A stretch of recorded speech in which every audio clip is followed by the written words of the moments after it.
परम प्रेममय श्री श्री ठाकुर श्री चरण कमल मोर अनंत कोटि भक्तिपूर्ण प्रणाम। परम पूज्यपाद श्री श्री आचार्य देव श्री चरण मध्य मोर अनंत कोटि भक्तिपूर्ण प्रणाम। एवं जो दादा माँ माने अछंती सकल समस्त दादा माँ मान मोर यथास्थान रा प्रीतिपूर्ण रा अंते जय गुरु नमस्कार प्रणाम भक्ति श्रद्धा इत्यादि। आशा करी समस्त भलरे अछंती। आज मु जो बाणीटी पाठ करने जाऊँगी से बाणीटी यार पूर्ववर्ती बाणी सहित संपर्क रही से बाणीर सूत्र धरिकी आज बाणीटी पाठ करने जाऊँगी। यही बाणी मध्य आम जापर जे आमे सद्गुरु पुरुषोत्तम बा कौन श्रेष्ठ जन को जदि आम जानवा चाहू किपरि भाव में जापर तांकर गभीरता को बुझीपर यह विषय ही आम पाठ करवा। या पूर्ववर्ती बाणीटी थिला जे सद्गुरु को परीक्षा करने को हेले तांको निकट को संकीर्ण संस्कार विहीन होई भल पाइबार हृदय नहीं दिन एवं जेते दूर संभव निरहंकार होई जाई पारिले तांको दयारे संतुष्ट होई पारिबो। आजिर बाणीटी होची तांको अहं रूपक कोष्ठी पत्थर द्वारा कषा जाए नाही किंतु से प्रकृत दीनता रूपक मेंढा सिंहरे खंड विखंड हुअंती। यही बाणीटी परम पूज्यपाद श्री श्री पितृदेव श्री चरण प्रांत पाठ होला परे परम पूज्यपाद श्री श्री पितृदेव कहले जे यार पूर्ववर्ती बाणीटी कौन थिला सेटा पचारे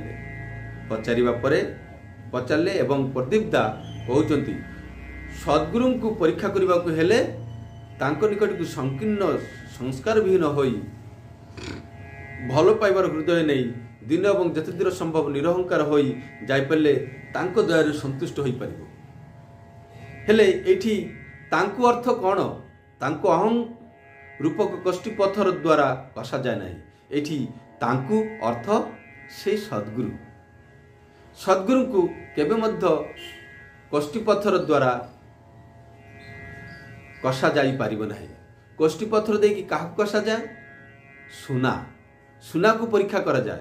श्री श्री पितृदेव कहउचंती कोष्ठी पत्थर देकी जेपरी सुना को परीक्षा करा जाए एटा पक्का कि कंचा ठीक सही भली सद्गुरु को सही भली भाव रे परीक्षा करी हुए नहीं। तांको परीक्षा करने हेले दीनता एवं निरहंकार होई विनयर सहित परीक्षा करने को हुए। आउ सेथिबाई कहउचंती जे अहं रूपक कोष्ठी पत्थर द्वारा कषा जाए नहीं किंतु से प्रकृत दीनता रूपक मेंढा सिंहरे खंड विखंड हुअंती। हेले एई दीनता रूपक मेंढा सिंहर काम कौन मेंढा सिंह की काम करे ना मेंढा सिंह देखी हीरा को काटी हुए हीरा को काटिबार काम करे किए मेंढा सिंह। तो ए मेंढा सिंह रूपक दीनता को स्थान दे मनरे दीनता को स्थान दे जदि आमे परम प्रेममय बा सद्गुरु पुरुषोत्तम पाखरे जीवु सेते बेले आमे कौन को पाई परिबु ना आमे तांको जानी परिबु तांकर गभीरता को बुझी परिबु।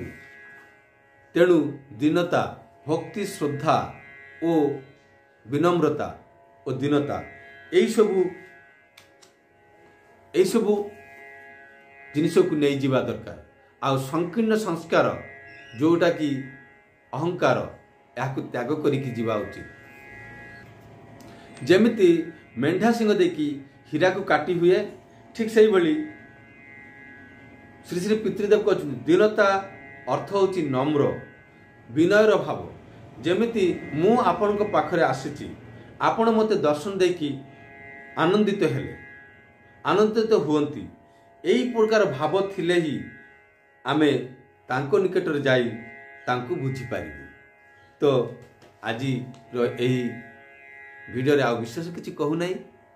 आपण माने समस्त ज्ञानी गुणी गोटे मात्र प्रार्थना जे आजिकार समय रे परम प्रेममय श्री श्री ठाकुर अनुकूल चंद्र को अनुसरण करिकी लक्ष लक्ष कोटी कोटी लोक चलुचंती तांको दर्शन पाई समस्ते धन्य हुअंती तांकर भविष्यत उज्जवलमय हो जाए तांके दिशा हराई कि ठाकुर को पाखरे जाती दिशा पाती गोटे जीवन बंचीबार पंथा पाती से श्री ठाकुर अनुकूल चंद्र सद्गुरु पुरुषोत्तम तांको विषय न जानी न बुझी तांकु निजर अहंकार एवं निजर प्रतिष्ठा को आगर रखी तांकु परीक्षा करी गले निजे ठकी हेबे आ परीक्षा करिबा को पाई तांको पाखरे जीवा दरकार अछि तांको पाखरे निरहंकार हेकरी दीनतार सहित विनयर सहित जदि जीवे निश्चित भाव तांको जानी परिबे बुझी परिबे से किए